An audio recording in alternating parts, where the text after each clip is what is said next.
Okay, hey, Justin here. Welcome back to Stay at Home Dad's podcast, a place where I talk about a lot of dad stuff and a lot of guy stuff, so thank you for tuning in.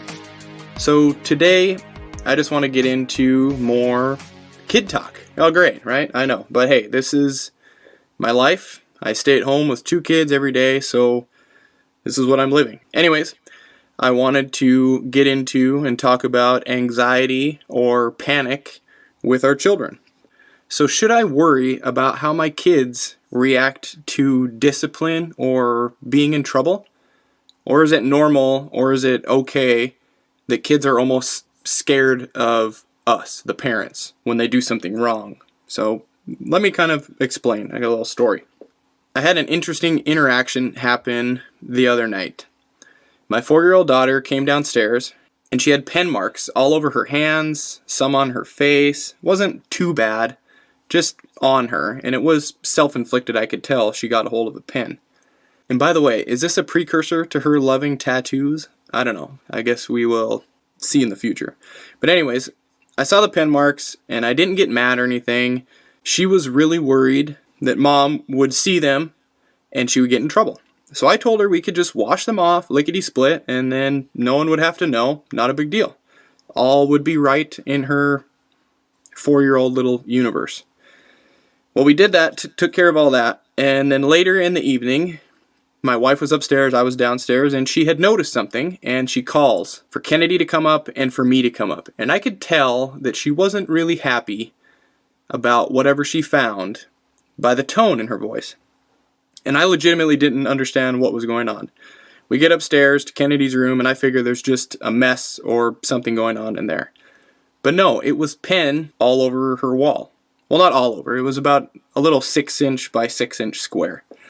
And I kind of felt guilty for that one since I happened to be on duty and it was my turn to watch.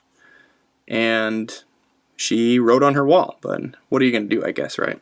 Of course, Kennedy gets in trouble. Not bad trouble either, just the stern talking to, right? You know, the drill, the whole, what are you doing? Why are you writing on the wall? No ass whoopings or anything. We don't do that. And by the way, I think it's illegal in 32 states or something like that.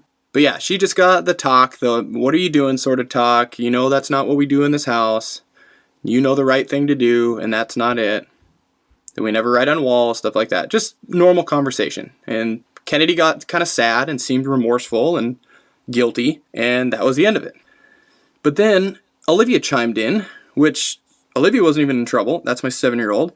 She just happened to be in the room when all this was going down, and she goes into straight confessional mode and starts explaining about how she wrote on a wall or something downstairs. Well, actually, it was the underside of the counter on our kitchen island. But she goes into that she did it a long time ago, right when we moved to this house, which was about 3 years ago.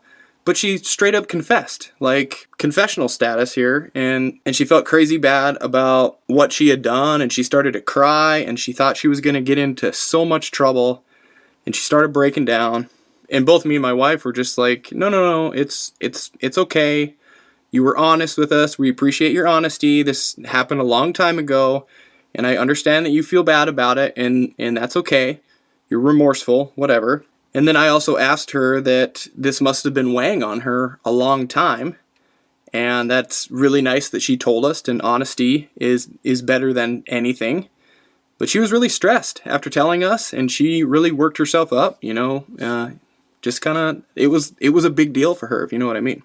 So we went downstairs and looked under the counter, and it looked like it was crayon or something that could be completely washed off. But, who really cares? It's on the bottom of the counter. It's not even a big deal. But I think it really bothered Olivia because she's been in school now and she's been learning these rules. They have these simple rules in school, and it's 3 rules. It's take care of yourself, take care of others, and take care of this place. And I don't know if maybe she's been learning those rules, and now she did this 3 years ago and she realized it, and now she feels really guilty about it. So my wife came up with this really good idea. She said that we should all write our names underneath the counter, just to kind of diffuse the situation, since Olivia was so upset and worked up over this whole ordeal. So we all got markers and crayons or whatever we get our hands on, and we wrote our names. And it was it was kind of fun, for the whole family, or so we thought. Olivia did not have a good time. She got onto there, she wrote her name, and then she immediately regretted it, like she was doing something wrong. And then she kind of freaked out a little bit more and panicked worse than her initial confession. And both me and my wife just kind of look at each other like, what in the hell is going on here? And then Olivia started saying she doesn't want to get in trouble. She doesn't want someone to see that. What if we sell the house and the new owners are going to find it and then they're going to get us in trouble? All while crying and acting kind of hysterical. And then we tried to reason with her, telling her that mom and dad are the bosses, and if we say that it's okay, then it's okay. But she didn't really believe us. She said that what if the police find out? Like, the police? Like, really? Come on. Like, so she was above and beyond very upset about this whole deal, thinking the cops are going to get involved now. So I don't know what's going on. You would think she just tagged a train car or the side of a 7-Eleven gas station or something, but it was the other side of a countertop. I don't know. So we continued our speech and tried to explain that, yeah, sometimes people get in trouble for these things if they do them out in public or public property or whatever. But here in our house, mom and dad are the boss, like we said, and if we say that it's okay, then it's okay. Well, she still wasn't having it. She was still just like wound up about it. Like panic attack territory. I don't know panic attacks, but I mentioned to my wife, I said, is this what she's having? Not that I don't know what those look like. Just kind of seemed maybe in line with that, I guess. So we ended up having to just drop the issue completely. Just stop talking about it, move on, calm her down, change the subject, and just move on. Read books, get ready for bed, just normal calm down, stuff like that. But it was bad. I just don't understand. She was having a rough time. So was it a panic attack? Was it a buildup of anxiety? I'm just not really sure what happened in those few minutes there. And typically when I hear of people, morally adults, having anxiety or something, I kind of scoff at it internally. I don't say anything to anybody, but I kind of think to myself, it's just nerves and people being nervous or scared, and what happened to that? It's okay to be nervous. And now everything has these labels now that I have anxiety and stuff like that. You're not nervous, you have anxiety anymore? I don't understand. But the other night, after I witnessed this anxiety or panic, now I'm starting to second guess my thoughts. Maybe it's one of those, or is this just a normal kid that was worried about getting in trouble? I really don't know.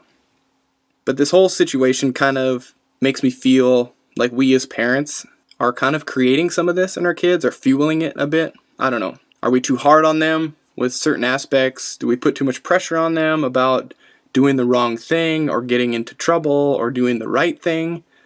I don't know. Is it just, are we putting on too much pressure? So I'm just going to go ahead and dive into this a bit tonight. I did some research to kind of get an understanding on these things, especially in kids. So let's just kind of see where this goes. All right, so what are these things? What is anxiety? Well, according to the internet, anxiety is fear or dread or uneasiness, something that makes you feel restless and tense, but usually a normal reaction to stress. So we all kind of understand that. Stress of a new job in adults, work, kids, bills, stuff like that. In kids, it's being separated from the parent, or loud, crazy noises, or school, or tests, or being late, or the doctor. Many, many things can cause anxiety in kids. And for the most part, from what I've read, is that it's totally normal, at least to an extent. And actually, yes, I found another article. It's on heysigmund.com. I just kind of came across it doing some Google searching. And it talks about fear and anxiety in kids, and it has an age-by-age guide to different fears, reasons, as well as how to manage them. It was kind of an interesting read, so I'll link that in the description so you can check that out. It was actually kind of cool. It goes through all the ages from a baby to a teen, so it's kind of neat. So yeah, that is what anxiety is. So what would be an anxiety disorder? I would guess it would be a heightened level of anxiety that won't go away?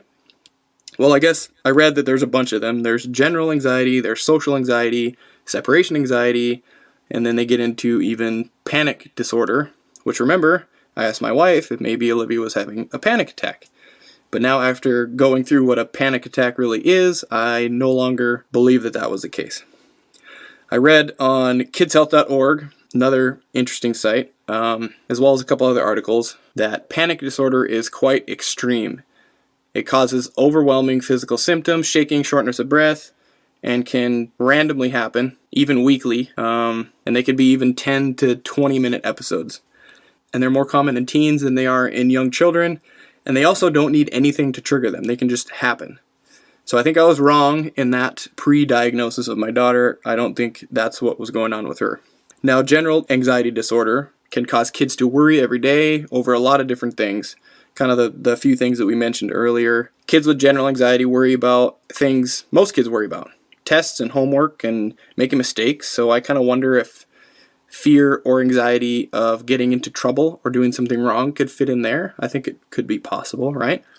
The article states that with general anxiety, kids often worry more and more about things even parents wouldn't expect for them to worry about, like recess or lunchtime or parties or playtime with friends or even riding the bus. Which, being nervous about those things, I can kind of understand or relate with, especially if you're a shy kid or you get picked on. I actually remember when I was young, I hated riding the bus or going into the locker room because I would get picked on occasionally. So I kind of understand that. It sucked, but it didn't really build up into any anxiety issues for me. So anyways, it goes on and says that general anxiety disorder makes it harder for kids to focus in school, that there is almost always some worry on the kid's mind. It makes it hard for kids to relax or even sleep at night too. And it also says that some kids will even keep the worries to themselves, kind of bottle it up and hold it inside. So how do we know if our kid potentially has an anxiety disorder? Well, I just talked about some things that they can exhibit. They can also be clingy, they can cry, be scared or upset. They may refuse to talk or even do things. So I think it's just something that's noticeable or an abnormal behavior. Being oddly scared or oddly nervous about kind of regular day things, maybe some red flags for you to pick up on. I know it's all really super general, so that really could be any kid on any given day, but I'm guessing that we would eventually see a pattern form at some point. And these things can also be caused by genetics. Anxiety disorders run in families, an imbalance in brain chemistry, or even stressful life situations. You know, a divorce or a death in the family, or maybe even changing schools might be able to trigger it. So now what can we do to kind of prevent, well, maybe not prevent, I don't think we can prevent it, but I think we might be able to figure out a way to not inadvertently fuel it, if you know what I mean. Now, I compiled a few things from a few different places, because I was reading a lot on this, okay? So that's why it sounds very, is that verbatim? Is that the right word? It sounds very read, because I'm taking snippets from articles that I'll all list in the description, don't worry. But anyways, I grabbed a lot of stuff from childmind.org. It's kind of another website for good information on kids. And there was another one, but I can't remember. But anyways, it says, stay calm in front of your kids. They often look to you for how you react in a new or uncertain situation. I think that's kind of an important one. I think parents' faces and reactions can kind of really show to a kid, and then that might freak your kid out. It also says avoid a lot of reassurance that everything is fine, and instead teach your child how to problem solve and reassure themselves. It also says discourage avoidance of fearful situations, as this may temporarily reduce stress, but it will allow the anxiety to grow and make more things difficult for the child in the future. So if you just avoid things, if your kid doesn't like going to school and you say, okay, well, don't go to school, do online, well, that's just going to build up in them to where they really don't want to go to school, or now they don't want to go out of the house, or they don't want to go get a job when they're older, whatever. It's going to just keep compounding and getting worse and worse. Let's see, express positive but realistic expectations. We can't guarantee that they won't fail a test or that the doctor's shot won't hurt, but we can express confidence in them and that they can manage these situations and get through them, right? Olivia hates shots, by the way. She just got her flu shot a month ago, maybe a little more, and she was nervous as hell about it. Of course, I tried to calm her down. Doesn't really work. But I didn't try to dismiss the fact that going to the doctor is scary, because yeah, the doctor's scary. Shots can hurt a little bit anyways. And I actually tried to simulate a shot by giving her a little pinch on the arm. Please don't call CPS on me. She asked me to do it. But I would just pinch her arm a little bit and kind of say, hey, that's how the shot feels. Do you feel that? And it kind of reassured her a little bit that, okay, there's a little bit of pain there, but it's not that big a deal. But I also tried to reassure her that she will feel it, but she's a brave girl, and the whole thing will be over before she knew it. And she was scared in there, but she really did just fine. All the buildup, I think, is worse than the actual procedure or the actual shot. So it wasn't so bad after it was done. She was like, oh, that's it? Okay. And it was over. And she got a sticker, so she was happy. Another tip is don't ask leading questions or build up the situations beforehand. We can encourage our kids to talk about their feelings, but we need to try to not ask leading questions. Avoid feeding into their anxiety. So I didn't go into it and ask her about, like, are you ready for the doctor? Are you ready to go to the doctor? Are you ready to get your shot? I didn't keep doing that and pushing it. I mean, we did talk about it beforehand, but I didn't ask her questions like that to get her all wound up and nervous all day thinking about this shot. So the article also says to think things through with your kid, that sometimes it helps to talk through what ifs or what would happen in certain situations if a child's fear came true. Olivia had fire plan, escape plan. I'm not sure what do you call it. The fire department comes to school and they kind of walk you through what you should do if you're home in case of a fire. Well, anyways, she came home that day and said that, hey, we need to make an evacuation plan for when there's a fire or an emergency. And she sounded kind of excited and nervous all at the same time about if there was any type of emergency, how would we get out of the house and where would she go and all that stuff. So we sat down and we talked about making this plan that if she wakes up to smoke in the house or fire or anything, we would figure out where she would go, what she would do, what neighbors she could contact, and stuff like that. But talking about all this stuff seemed to really reassure her that we knew what to do in case of this emergency, and we had this plan and we worked it out together. Same thing would go for, what if I forget to pick you up from basketball practice? If you don't see me there, then you go back into the office or you find your coach and you tell your coach that your parent's not there or something like that. So that's kind of what they mean by talking through situations with your kid to kind of ease their anxiety or their nerves. All right, so there are a few tips for nervous or anxious kids. I hope that they can come in handy for you.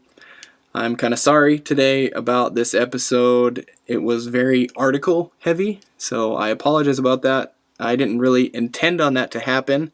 But this subject is just something that I know nothing about, honestly. And it took a lot of reading and it took a lot of understanding kind of different things. So maybe you were just as unaware as I was. So hopefully this helps you out in some capacity.